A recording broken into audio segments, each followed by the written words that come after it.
Nesse domingo eu vou falar de Intelbras. Sim, foi a ação que vocês mais pediram lá no Instagram. Eu sei que talvez lá perto do IPO nem todo mundo deu holofote para ela, mas como vocês pediram agora, então agora a gente vai falar sobre ela. Mas antes, gente, eu quero compartilhar com vocês uma campanha que tá rolando da Clear que você pode ganhar ações. Exatamente. A campanha se chama Amigos em Ação e você que já é cliente Clear e tem um perfil agressivo, você já deve ter recebido no seu e-mail um link ao qual você pode utilizar para indicar amigos para abrirem conta na Clear. E se eles fizerem isso e investirem os primeiros R$100 deles, seja no Tesouro, fundos imobiliários, ações ou outros investimentos que tenham lá, você vai ganhar R$70 em ações. E aí você deve estar se perguntando, Bea, mas que ações? Eu vou deixar para vocês aqui do ladinho quais são as ações que a Clear ela tá colocando na conta dos clientes, né? Mas saiba que você pode receber essas ações, manter em carteira ou vender se você quiser utilizar o dinheiro para outra coisa ou investir em alguma outra coisa que você queira, beleza? De qualquer forma, gente, eu acho que é uma campanha muito bacana, não somente para você conseguir algumas ações aí na sua conta, mas também para incentivar as pessoas que estão aí à sua volta a começar nesse mundo dos investimentos.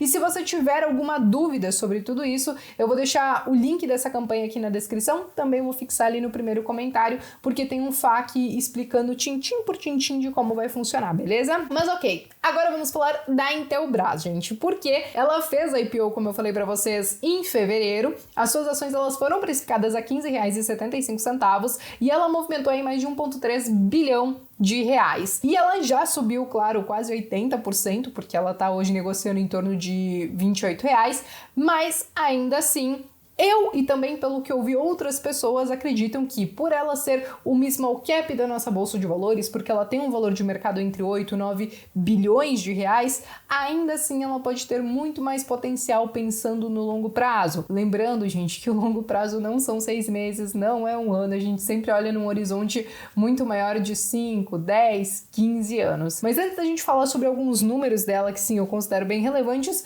vamos falar sobre a empresa em si, né, gente? Ela é uma empresa daqui de Santa Catarina, ela foi fundada em 1976 e ela basicamente trabalha aí com produtos digitais, eletrônicos, com tecnologia, porque ela tá no interfone da tua casa, ela tá na fechadura ali com biometria, com digital, ou até mesmo no lugar onde os funcionários batem ponto, ela trabalha com redes, então pode ter alguma coisa da internet que tá ali dentro da sua casa que você não tinha visto, até protetor de tomada, então ela tem vários componentes, mas tem um segmento em específico que tem chamado bastante atenção, que é justamente o de energia. Então ela está inserida também com essa questão de energia solar, porque ela tem feito esses painéis solares e também os componentes para esse sistema. E quando a gente olha que cada vez mais as pessoas elas estão buscando algumas alternativas energéticas, então essa questão da energia solar eu vejo que ela tem muito espaço para crescer, principalmente aqui no Brasil e principalmente considerando que a nossa energia ela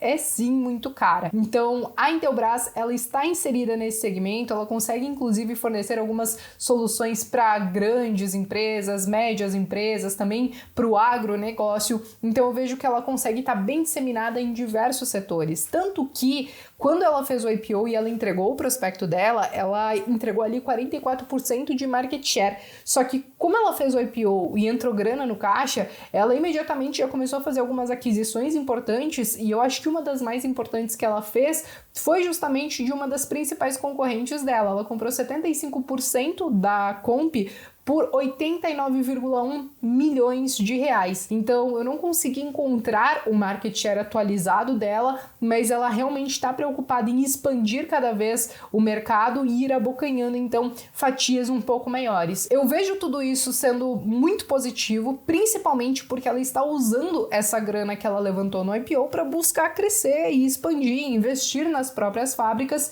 e melhorar cada vez mais a empresa. Diferente de alguns IPOs que algumas empresas fazem, simplesmente para diminuir a alavancagem ou pagar dívida e coisas nesse sentido. Agora, voltando um pouco para a empresa em si, essa aqui é a composição acionária dela, tá? Então, mais de 65% está com a família Freitas e quase 26% então acaba ficando para o mercado como free float. Ela tem aí 6 fábricas, sendo que tem 2 que estão em construção. Então, como vocês podem ver, também tem uma que ela tá olhando agora lá no Nordeste. Ela vai investir 20 milhões em uma nova unidade no Nordeste. E também aqui em Santa Catarina ela conseguiu uma aprovação recente para começar a construção também de uma nova unidade. Além de tudo isso, ela tem uma equipe de pesquisa na China. Então, isso é um ponto muito importante porque a gente sabe que lá eles também estão muito ligados nessa questão de tecnologia. Então, ela está sempre em busca de inovações e aí essa equipe de pesquisa lá consegue muitas vezes entregar algumas soluções novas aqui. Então, ok, esses são alguns pontos que eu considero positivos. Essa é a parte qualitativa que eu acho que a gente deveria realmente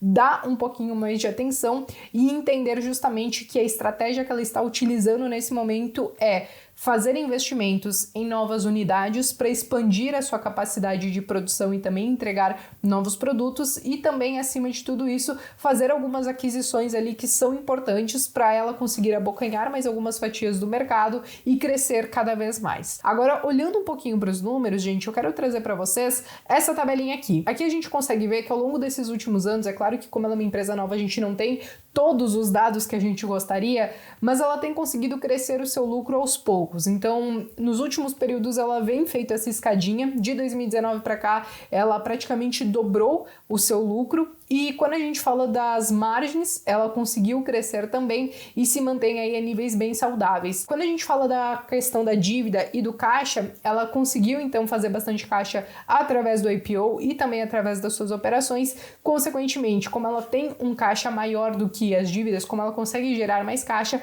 a gente encontra essa relação negativa. Então, é isso mesmo, tá tudo ok. A relação de caixa, a relação de dívidas e tudo mais está saudável. Agora, sobre a questão do ROI, tá, gente? A gente viu que ela diminuiu um pouco o ROI dela no último resultado, mas como vocês estão vendo aqui nessa imagem, ainda assim eu acho que tá muito próximo da média que ela vem atuando. Então o ROI dela tá acima de 25%, a gente sempre busca algo em cima de 10%, acima de 20% melhor ainda, e eu acho que nesse quesito ela tá entregando. Agora, outro ponto que é muito relevante e aí muita gente acaba questionando é a própria questão do preço, porque como eu falei pra vocês logo no início do vídeo, ela se valorizou aí quase 80%. E aí a gente vai dar uma analisada agora, nessa imagem aqui, na relação preço-lucro. Por quê? Quando a gente fala da relação preço-lucro, mesmo que ela tenha subido bastante, se ela continua entregando resultados crescentes e maiores, então a gente não vê tanta distorção como a gente imaginaria de uma empresa que subiu 80%, 100%, por exemplo.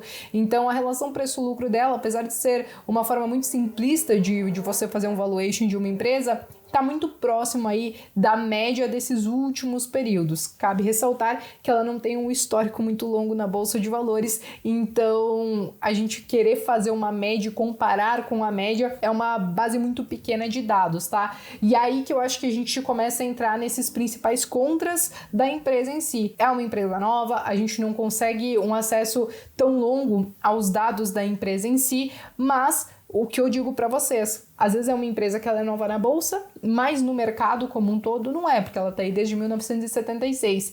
E para quem acompanha a empresa de perto, para quem já conhecia a empresa, então olha esses números e acha que não tá ok. Ela sempre foi uma boa empresa, isso está resultando nesses números e isso deve continuar assim. Enfim, gente, basicamente eu acho que esses eram os principais dados que eu queria trazer para vocês. Num geral, eu enxergo a Intelbras sim com olhos muito positivos. Eu vejo que ela é sim ainda um small cap e que pensando no longo prazo ela tá com uma estratégia bem definida para continuar crescendo, então ela deve entregar bons resultados aí para frente, mas não adianta eu dizer o que eu acho, o que importa mesmo é o que vocês acham e o que vocês fazem com o próprio dinheiro de vocês. Então me contem aqui nos comentários se vocês investem ou investiriam em Intelbras e se vocês estão aí olhando mais com olhos positivos ou negativos para essa empresa.